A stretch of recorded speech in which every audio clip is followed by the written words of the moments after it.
الحمدللہ رب العالمین والصلاة والسلام علی سید الانبیاء والمرسلین اما بعد فاعوذ باللہ من الشیطان الرجیم بسم اللہ الرحمن الرحیم۔ کل میں نے آپ کے سامنے روزے کا معنی اور روزے کتنے قسم کے ہوتے ہیں، روزے کی کل ملا کے 8 اقسام بیان کی تھی، ہے نا؟ آپ لوگ تھے نا حاضر؟ 8 اقسام میں نے بیان کی تھی کہ بھئی معین، فرض معین، فرض غیر معین، واجب معین، واجب غیر معین۔ فرض معین یعنی قرآن میں جو فرض کیے گئے رمضان کے روزے اور وہ رمضان کے چھوٹ جائے تو غیر معین، فرض غیر معین۔ واجب معین یعنی کسی فکس دن کی منت مانی کہ یہ دن میں ایک روزہ رکھوں گا تو یہ واجب معین، کیونکہ منت مانی تو اس کو پورا کرنا واجب۔ اور معین یعنی فکس کرنا، معین یعنی تو چونکہ آپ نے فکس کر دیا کہ میں یہ دن کا روزہ رکھوں گا تو اب یہ ہو گیا واجب معین۔ اور اگر ایسا نہیں ہے، آپ نے نیت کی کہ اے اللہ میرا یہ کام نکل جائے تو میں رکھوں گا روزہ، تو وہ روزہ تو واجب ہوا لیکن وہ غیر معین ہے، تو واجب ہے غیر معین۔ پھر جو ہے وہ میں نے بتایا تھا آپ کو، اس کے بعد 5ویں قسم تھی نفل مسنون، پیر شریف کا روزہ، ہر مہینے کا 13، 14، 15 کا روزہ برابر ہے۔ اور اس کے علاوہ بھی میں نے بتایا تھا 10ویں محرم کا، نہیں نفل مسنون میں 10ویں محرم کا روزہ اور 9ویں محرم کا روزہ، اور نفل مستحب کے اندر پیر شریف کا روزہ، 13، 14، 15 کے روزے برابر ہے، ایام 20 جس کو کہتے ہیں وہ روزے، اور یہ سارے تھے۔ اور پھر 7 اور 8 تھا مکروہ تنزیہی اور مکروہ تحریمی۔ جو یہود و نصارہ ایک ایک روزہ رکھتے تھے وہ مکروہ تنزیہی برابر ہے، اور مکروہ تحریمی میں کون سے روزے تھے؟ 5 روزے تھے۔ کتنے تھے؟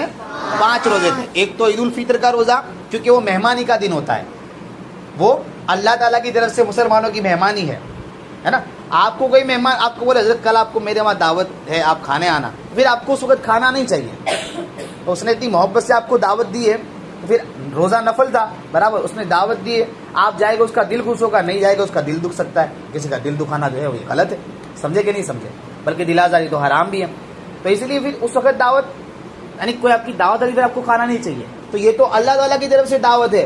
بھائی 30 روزے آپ نے رکھے، 30 روزے رکھے تو یہ جو ہے وہ انعام کا دن ہے، تو اس دن بھی اگر آپ روزہ رکھو تو اس لیے علماء نے فرمایا اس دن روزہ رکھنا مکروہ تحریمی ہے، مکروہ تحریمی ہے۔ اور اس کے علاوہ جو ہے وہ بقرعید کے روزے، اب اس دن تو ہوتا ہی ہے کہ ذبح کرو، جانور ذبح کرو، ٹھیک ہے، اور خود بھی کھاؤ اور جو ہے مسلمانوں کے درمیان بانٹو، تو ان دنوں بھی جو ہے وہ کھانے اور کھلانے کا سلسلہ چلتا ہے، تو ان دنوں بھی روزہ رکھنا جائز نہیں۔ تو 5 روزے تھے، ٹھیک ہے۔ آج میں آپ کو بتاؤں گا روزے کی فرضیت، روزے فرض کب ہوئے، فرض کب ہوئے؟ سنیے گا، روزے ہجرت کے 1 سال 6 ماہ یعنی 1.5 سال کے بعد شعبان کے مہینے میں فرض ہوئے، شعبان کے مہینے میں فرض ہوئے، ٹھیک ہے۔ اور نماز کی طرح یہ روزے کی فرضیت بھی قطعی ہے۔ قرآن پاک میں آیت نازل ہوئی، یا ایھا الذین آمنوا کتب علیکم الصیام، ترجمہ اے ایمان والو تمہارے اوپر روزے فرض کیے گئے، روزے تم پر فرض ہے، رمضان کے روزے تم پر فرض ہے۔ جب یہ آیت نازل ہوئی تو یہ شعبان کا مہینہ تھا، جب یہ آیت نازل ہوئی تو شعبان کا مہینہ تھا، کہ اب جو رمضان آئے گا اس میں تمہارے روزہ رکھنا فرض ہے۔ سمجھ گئے؟ یہ بات سمجھ گئے؟ ٹھیک ہے۔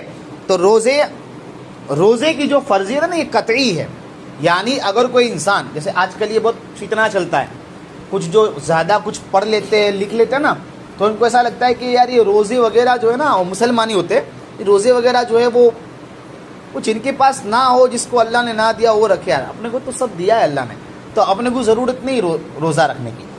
تو روزے کی جو فرضیت ہے، روزہ فرض ہوا، یہ قطعی طور پر ہے، قرآن سے ثابت ہے۔ تو اگر کسی نے روزے کے فرض ہونے کا انکار کیا تو وہ انسان اسلام کے دائرے سے فارغ ہو جائے گا، باہر نکل جائے گا، اسلام سے باہر نکل جائے گا، یعنی وہ انسان اب مسلمان نہیں رہا۔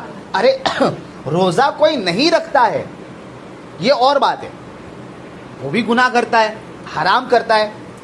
روزے کو چھوڑنا بنا وجہ یہ حرام ہے, ٹھیک ہے, تو گناہ گار ہوا. لیکن کوئی یوں بولے کہ وہ تو غریبوں پہ فرض ہے, ہم پہ فرض نہیں ہے, تو یعنی یہ ہوا روزے کا انکار. تو روزے کے فرض ہونے کا اگر کوئی انکار کر دے کہ نہیں میں نہیں مانتا, تو ایسا انسان اسلام سے باہر نکل جائے گا. اسے واپس سے کلمہ پڑھنا پڑے گا, واپس سے توبہ کرنی پڑے گی. اگر نکاح کیا ہوا تھا تو نکاح بھی ٹوٹ گیا, پھر سے نکاح پڑھنا پڑے گا. اگر کسی کا مرید تھا تو مرید سے بھی نکل گیا, واپس سے مرید بننا پڑے گا. اور بہت سارے مسائل ہو گئے, توبہ کرنی پڑے گی سچے دل سے, پھر سے نہ کرنے کا ارادہ پکا, اور اپنے اس گناہ پہ شرمندہ ہونا, یہ ساری چیزیں لازم آئے گی. سمجھے؟ کیونکہ روزے کی فرضیت کیا ہے؟ قطعی ہے, یعنی قرآن سے ثابت ہے. تو گویا اس نے روزے کا انکار تو کیا ہی, ساتھ میں قرآن کا بھی انکار کر دیا. ساتھ میں بھائی میں نے کیا بولا ابھی آپ کو کہ قرآن پاک میں آیت نازل ہوئی کہ اے ایمان والو تم پہ روزے فرض کیے گئے. اب کوئی کہتا ہے میں روزے کو نہیں مانتا, مطلب کیا؟ قرآن کی آیت کو نہیں مانتا, مطلب کیا ہوا؟ قرآن کی آیت کو نہیں مانتا نا. اس نے کہا روزے کو میں نہیں مانتا فرض ہے. ارے قرآن میں فرمایا نہیں میں نہیں مانتا, مطلب تو قرآن کو نہیں مانتا. تو جو قرآن کو نہ مانے وہ اللہ کو ماننے والا ہوا. قرآن ہے کیا؟ اللہ کا کلام. تو اللہ کے کلام کو نہ مانے تو اللہ کو ماننے والا ہوگا, وہ اسلام سے باہر ہو جائے گا. اب ایک حدیث سن لیجئے. حضور صلی اللہ علیہ وسلم نے ارشاد فرمایا بنی الاسلام علی خمس شہادتی اللہ الہ الا اللہ وان محمدن عبدہ ورسولہ واقام الصلاۃ وایتاء الزکاۃ وحج البیت وصوم رمضان. حضور صلی اللہ علیہ وسلم نے ارشاد فرمایا کہ اسلام کی بنیاد 5 چیزوں پہ رکھی گئی. 5 پیلر ہے اسلام کی. کتنے ہیں؟ اور 5 پیلر پہ اسلام کی عمارت ہے. سمجھے کہ نہیں سمجھے؟ کون کون سے؟ سب سے پہلا ہے گواہی دینا اس بات کی کہ اللہ کے سوا کوئی معبود نہیں اور حضرت محمد صلی اللہ علیہ وسلم اللہ کے بندے اور اس کے رسول. پہلی چیز یہ برابر. دوسری چیز ہے نماز قائم کرنا.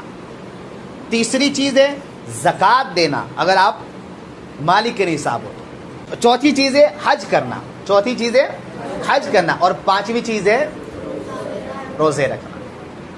5 چیزیں. یعنی کوئی اگر یوں کہے کہ میں نہیں مانتا روزے کو تو ایک پیلر اس نے اسلام کا کاٹا نا. سمجھے کہ نہیں سمجھے؟ تو وہ انسان جو ہے وہ کیا کاٹے گا؟ وہ خود ہی کٹ گیا اسلام سے. سمجھے کہ نہیں سمجھے؟ روزے کی فرضیت کا انکار کرنا, اس کا مذاق اڑانا, یہ کفر ہے. اور بلا عذر یعنی بغیر کسی وجہ کے روزہ نہ رکھنے والا سخت گناہ گار مستحق عذاب نار اور لائق سزا و قید ہے. ایسے انسان کو سزا دی جائے گی اور قید کیا جائے گا.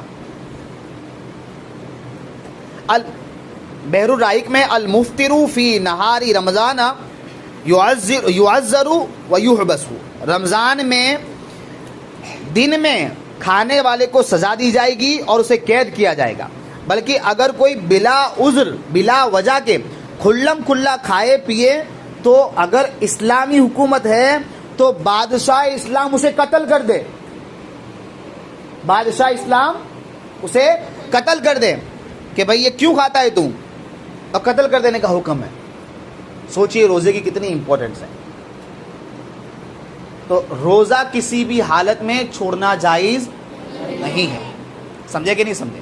ہاں اگر کوئی عذر, کوئی وجہ, کوئی شرعی وجہ ہے کہ جس کو شریعت بھی ایکسیپٹ کرے کہ ہاں ٹھیک ہے تو الگ بات ہے.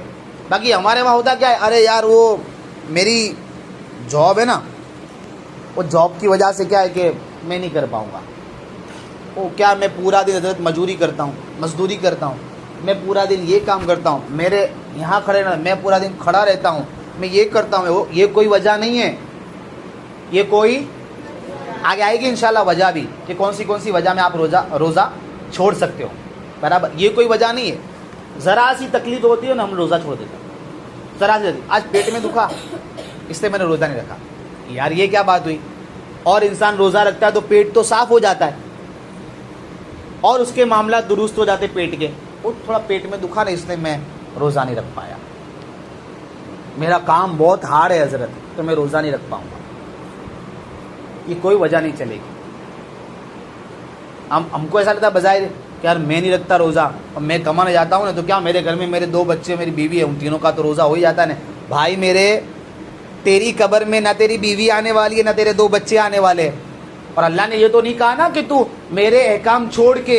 نہ کچھ لوگ ایسا کہتے ہیں کہ بھائی گھر والوں کے لیے حلال کما کے ان کو کھلانا بھی عبادت ہے، وہ کھلانا بھی عبادت ہے. بھائی ایسا نہیں کہا گیا نا، اللہ پاک نے بیوی بچوں کو کھلانے کے لیے تجھے پیدا نہیں کیا. قرآن میں اللہ پاک ارشاد فرماتا ہے وما خلقت الجن والانس الا لیعبدون، ہم نے انسان اور جنات کو اپنی عبادت کے لیے پیدا فرمایا. تو ایسی کمائی کا، ایسے ذریعہ معاش کا کی کیا ضرورت جس سے اللہ کی عبادت چھوٹ جائے. اور آپ جن بیوی بچوں کے لیے کر رہے ہو، جن گھر والوں کے لیے یہ کام کر رہے ہو، ٹھیک ہے، آپ مر جاؤ گے اس کے بعد آپ کی قبر میں آپ ہی کو سونا ہے، وہ سونے نہیں آنے والے. اس وقت آپ سے ہی سوال ہونا ہے. سمجھے کہ نہیں سمجھے کہ بھئی کیوں نہیں رکھے روزے، کیوں نماز نہیں پڑھی؟ سمجھ رہے؟ وہ سوال کس سے ہوگا؟ آپ ہی سے ہوگا. آپ وہ میں نے میرے بیوی بچوں کو، میرے 3 بچے تھے، میری بیوی میرے ماں باپ تھے، تو کیا وہ روزہ رکھے نا اس لیے میں نے نہیں رکھا روزہ. میں کہا یہ نہیں سنا جائے گا، اور یہ کوئی ویلڈ ریزن نہیں ہے جس کی وجہ سے آپ چھوٹ جاؤ گے. نماز کو بھی لوگ ایسے ہی چھوڑ دیتے، تو ایسا بالکل نہیں کرنا ہے، ٹھیک ہے. اور روزے رکھنے ہیں، گھر میں جا کے یہ ساری باتیں آپ کو بتانی ہیں، ٹھیک ہے.